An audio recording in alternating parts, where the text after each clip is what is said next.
ከ500 ዓመታት በፊት የተገነቡ 11 ፎቅ የሚደርሱ የጭቃ ህንፃዎች እንዳሉ ያውቃሉ?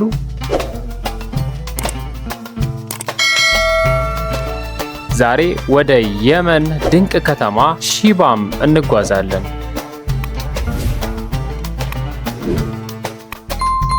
ሺባም በየመን ሀገር በሃንድራውት ሸለቆ ውስጥ የምትገኝ ታሪካዊ ከተማ ናት። በ16ኛው ክፍለ ዘመን የተገነቡ ባለብዙ ፎቅ የጭቃ ህንፃዎች በዓለም ዙሪያ ዝነኛ ናቸው። አንዳንድ ህንፃዎች ከ30 ሜትር በላይ ከፍታ ያላቸው ሲሆኑ 7 እስከ 11 ፎቅ ይደርሳሉ። በዚህም ምክንያት ሺባም የበረሃው ማንሃተን ተብላ ትጠራለች። እነዚህ ህንፃዎች ከጭቃ ጡብ የተሰሩ ቢሆንም ለብዙ መቶ ዓመታት ቆሞ መቆየታቸው የጥንት የህንፃ ጥበብን ያሳያል።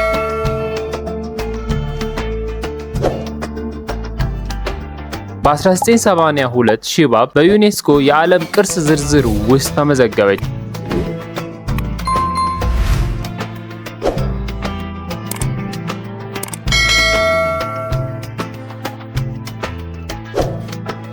ዛሬ የጥንታዊ ከተማ እቅድና የጭቃ ህንፃ ስነ ህንፃ ምርጥ ምሳሌ ተደርጋ ትቆጠራለች። ሺባም የታሪክ ድንቅ ቅርስ ናት።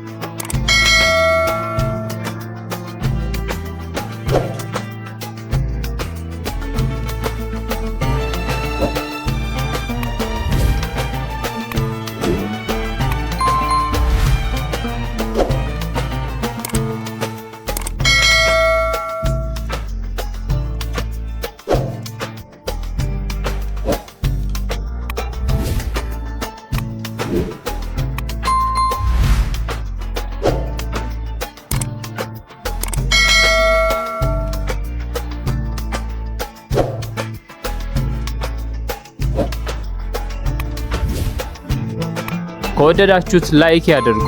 ለተጨማሪ ለዓለም አስደናቂ ቦታዎች ሰብስክራይብ እንዳይረሳ።